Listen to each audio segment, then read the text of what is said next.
भाइयों और बहनों, सर्वप्रथम तो मैं यहाँ के सभी पार्टी के कार्यकर्ताओं को, सारे मित्रों को, जिन्होंने रात दिन मेहनत करके इसे सफल करने का काम किया, आज की सफल मीटिंग के आयोजन के लिए आप सबको बहुत बधाई देता हूँ, बहुत मुबारकबाद देता हूँ। साथियों, 9 अगस्त 1942 को भारत छोड़ो आंदोलन की शुरुआत राष्ट्रपिता महात्मा गांधी ने की थी और उन्हीं के प्रभाव में आकर के चौधरी देवीलाल ने अपने बाल्यकाल में ही देश की आज़ादी की लड़ाई लड़ने का फैसला लिया था। अंग्रेजों ने उन्हें जेल भी भेज दिया। देश की आज़ादी आई और देश की आज़ादी आने के बाद वो हरियाणा प्रदेश के मुख्यमंत्री बने। मुख्यमंत्री काल में अनेकों जन कल्याणकारी नीतियां बनाई, चाहे साइकिल का, रेडियो का, टेलीविज़न का, ट्रैक्टर का टोकन ख़त्म किया, तंबाकू का टैक्स तोड़ दिया, 6 एकड़ का माड़िया माफ़ कर दिया, पक्के खाड़ों के खर्चे माफ़ हुए थे, गरीब की बेटी की शादी में कन्यादान कर दिया, गरीब जच्चा बच्चा माँ की रखाड़ी के 500 रुपये बांध दिए, बुढ़ापा पेंशन कर दी, अनेकों काम किए। हरियाणा प्रदेश के मुख्यमंत्री काल में किसानों के हित में भी ऐसे कानून बनाए कि प्राकृतिक आपदा आ जाए तो मुआवजा पहली बार मिला, दरख्तों में आधा हिस्सा मिला और इस कड़ी को उन्होंने आगे बढ़ाया। 1989 में जनता दल बनी और हिंदुस्तान के कोने कोने में गए। चौधरी देवीलाल इस देश के कोने कोने में जाकर के किसानों मजदूरों को इकट्ठा करके उन्हें जगाने का काम किया और देश में परिवर्तन किया। कांग्रेस गई और देश के चुने हुए लोकसभा के सदस्यों ने चौधरी देवीलाल को इस प्रधानमंत्री का पद नवाज दिया और देश का सर्वोच्च पद है प्रधानमंत्री का ताज चौधरी देवीलाल के सिर पर रख दिया और चौधरी देवीलाल ने अपना सर का ताज भी उतार के विश्वनाथ प्रताप सिंह के सर पे रख दिया।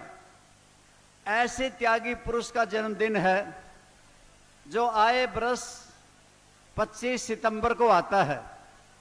अब की बार हमने फैसला लिया है कि हम 27 सितंबर को नूह में मनाएंगे और बहुत बड़ी रैली करेंगे।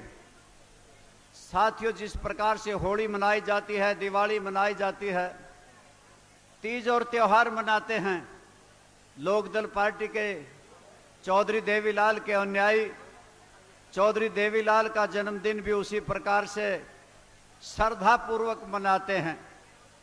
आज तो विशेष तौर से सारे अभय सिंह चौटाला जी, प्रोफेसर संपत सिंह जी और मैं और पार्टी के अन्य सारे नेता मिलके आप सबको निमंत्रण देने आए हैं, सबको न्योता देने आए हैं और आशा करते हैं कि आप इस निमंत्रण को सहर्ष स्वीकार करोगे।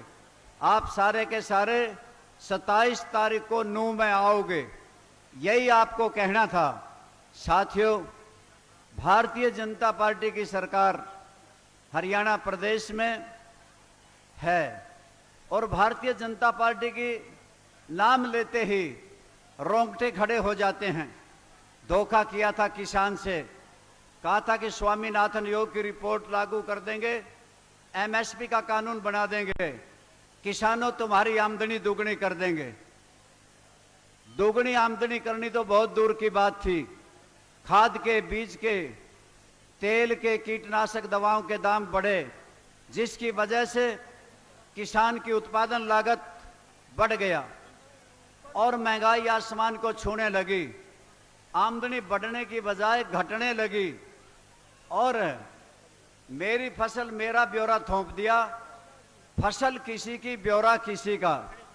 आपके सामने है प्रधानमंत्री फसल बीमा योजना चलाई गई और अडानी और अंबानी की बीमा कंपनियों को मालो माल कर दिया, किसान को कंगाल कर दिया।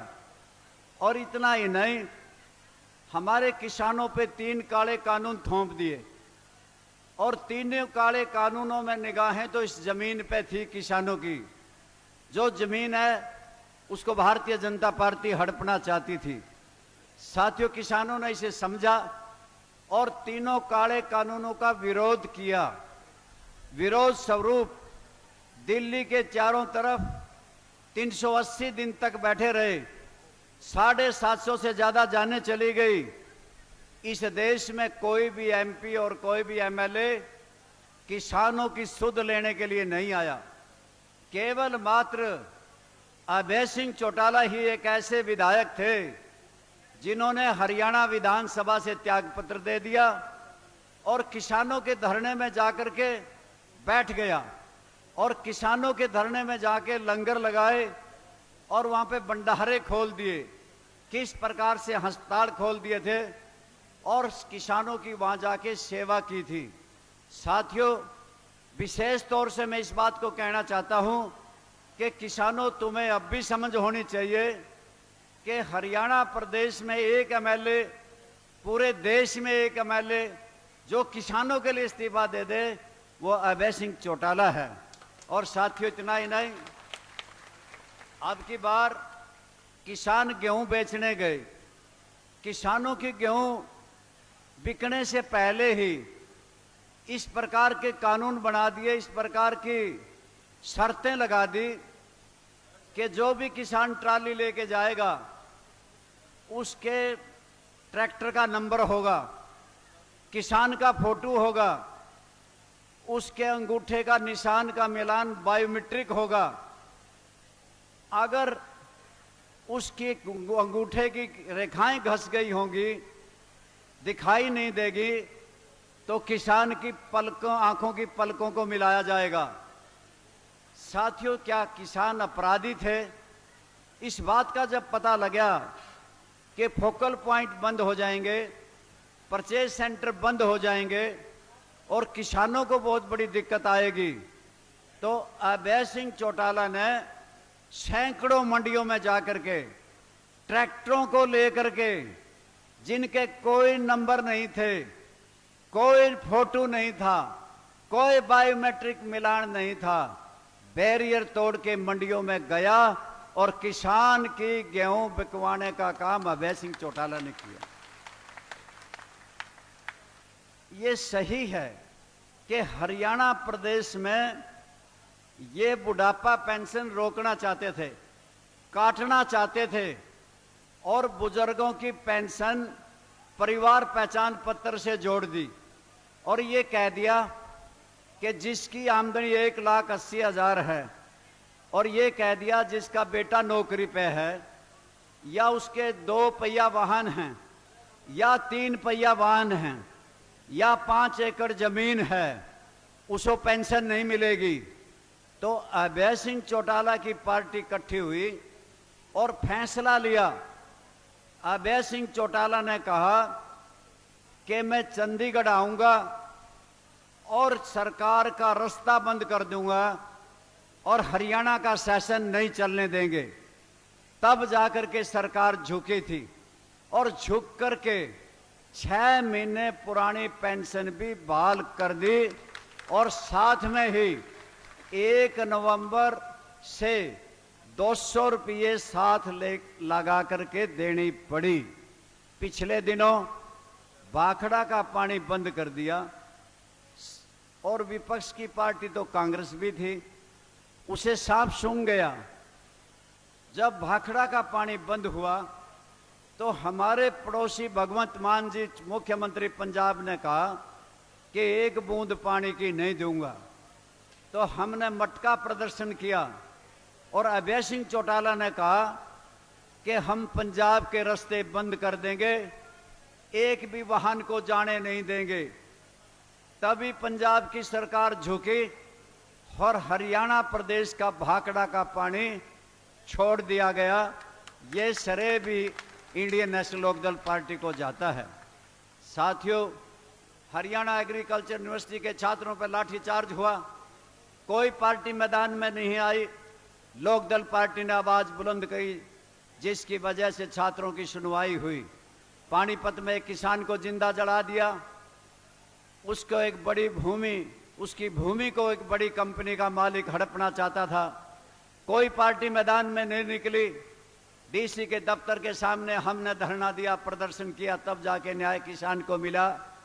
और इसी प्रकार से जब 5,000 करोड़ रुपए का बोझ बिजली के बिल बढ़ा करके हरियाणा की जनता पे डाला जा रहा था और कोई पार्टी नहीं गई, पंचकूला में हमारी पार्टी ने प्रदर्शन किया और धरना दिया, तब जाकर के वो बिजली के बिल बढ़ने से रुके थे। और इसी प्रकार से हरियाणा पब्लिक सर्विस कमीशन जो हमारे बेरोजगार नौजवानों के नंबर कम देता है इंटरव्यू में, और राजस्थान के, उत्तर प्रदेश, झारखंड, हिमाचल प्रदेश के नौजवानों के ज्यादा नंबर लगा करके हरियाणा पब्लिक सर्विस कमीशन में नंबर ज्यादा दे करके दूसरे राज्यों के अभ्यर्थियों को सेलेक्ट करता था, तो उसके दफ्तर के सामने भी जाकर के रास्ता रोकने का काम इंडियन नेशनल लोकदल पार्टी और अभय सिंह चौटाला ने किया। आज भी साथियों इसी प्रकार की बात है। हरियाणा में निजीकरण बिजली का किया जा रहा है। आज हरियाणा प्रदेश के बिजली के कर्मचारी कल से हड़ताल पे हैं। इसी प्रकार से स्मार्ट मीटर लगाने की बात है और एग्रो डिस्कॉम करने की बात है, जिसके लिए प्रोफेसर संपत सिंह जी बिजली के मामलों में लड़ाई लड़ रहे हैं और हरियाणा प्रदेश की आवाज को बुलंद कर रहे हैं। मित्रों और दोस्तों, मैं तो आप सबसे इतना ही कहना चाहता था, एक सत्ता पक्ष है जो इस प्रकार के तुगली फरमान देता है, एक विपक्ष होता है, और विपक्ष में आज के दिन बड़ी पार्टी कांग्रेस है, कांग्रेस से छुप करके बैठी है और आपके सामने है। जब कभी मौका आता है कि कभी स्याही कांड कर देते हैं, राज्यसभा के चुनाव में स्याही कांड किया था, 13 विधायकों ने वोट कैंसिल कर दी थी और एक ने वोट डाली नहीं थी। दूसरी बार चुनाव आया राज्यसभा का, 5 खुल्लम खुल्ला बीजेपी को वोट दे गए और 4 विधायकों ने कैंसिल कर दिए। यानी कि छुप छुप करके कांग्रेस पार्टी अपनी आपस की पार्टीबाजी से ऊपर नहीं उठ पा रही। पिछली बार लोग कहते थे कि अब की बार तो इलेक्शन हो तो कांग्रेस पार्टी आ जाएगी, परंतु आ गई भारतीय जनता पार्टी। इसका मुख्य कारण उनकी अपनी पार्टीबाजी थी, अच्छे उम्मीदवारों को टिकट ना देना और जिनको टिकट दिया गया उनको हराना। मेरे मित्रों और दोस्तों, मैं आपका ज्यादा समय नहीं लेता, परंतु मैं आप सबसे ये कहना चाहता हूं, चौधरी देवीलाल ने हरियाणा प्रदेश बनाया था। स्वर्गीय चौधरी ओम प्रकाश चौटाला ने अपनी मेहनत से इसको सींचा था। ये हरा भरा प्रदेश था, आगे बढ़ रहा था। आज हरियाणा प्रदेश बेरोजगारी में नंबर 1 पे है। आज हरियाणा प्रदेश कर्जे में नंबर 1 पे है। आज हरियाणा प्रदेश नशे में नंबर 1 पे है। आज हरियाणा प्रदेश कानून व्यवस्था ठप होने पे फेल है। फिरौती मांगी जाती हैं, रोज की रोज घटनाएं हो रही हैं, मर्डर हो रहे, कत्ल हो रहे हैं। आज ये हरियाणा प्रदेश की धरती, ए हरियाणा वासियों, आपको ये पुकार रही है कि तुम उठो और उठो और हरियाणा प्रदेश में सत्ता परिवर्तन करो। और सत्ता परिवर्तन करने के लिए आप लोग 27 तारीख को नूह में चलें। वहां से हरियाणा प्रदेश की राजनीति का परिवर्तन आएगा। भारतीय जनता पार्टी जाएगी, लोकदल पार्टी की सरकार बढ़ेगी, अभय सिंह चौटाला हरियाणा के मुख्यमंत्री बनेंगे और फिर से खुले दरबार लगेंगे। साथियों, ये हरियाणा प्रदेश के अस्पताल, ये आपके स्कूल, ये कॉलेज और यूनिवर्सिटी, ये आपकी सड़कें, नहरें आपको ये कह रही हैं कि दे रहा है दर्द हरियाणा का। आज आवाज घर घर, तुम फिर भी ना उठे तो आशियाना क्या कहेगा। खरा बहारों को पतझड़ नीलाम कर रहा हो, तुम फिर भी ना उठे तो तुम्हें कौन क्या कहेगा। इसलिए एक जमाना है, एक समय है कि आओ मिल करके आज भी इस पार्टी को मजबूत करने के लिए जरूरत है। उन कार्यकर्ता मित्रों की जिन्होंने संघर्ष किया, आज हमसे वो बिछुड़ गए होंगे, छोटे मोटे गलती रह गई होंगी, कोई गिले शिकवे और शिकायत रह गई होंगी, सबको मनाना, कहना कोई गिला नहीं, कोई शिकवा नहीं, ना कोई शिकायत है। अब तो मिल करके इस पार्टी को मजबूत करना है, और मिल करके जब हम मजबूत कर देंगे तो पार्टी जब मजबूत हो जाएगी तभी चुनाव मैदान में उतरने की सूरत में होंगे।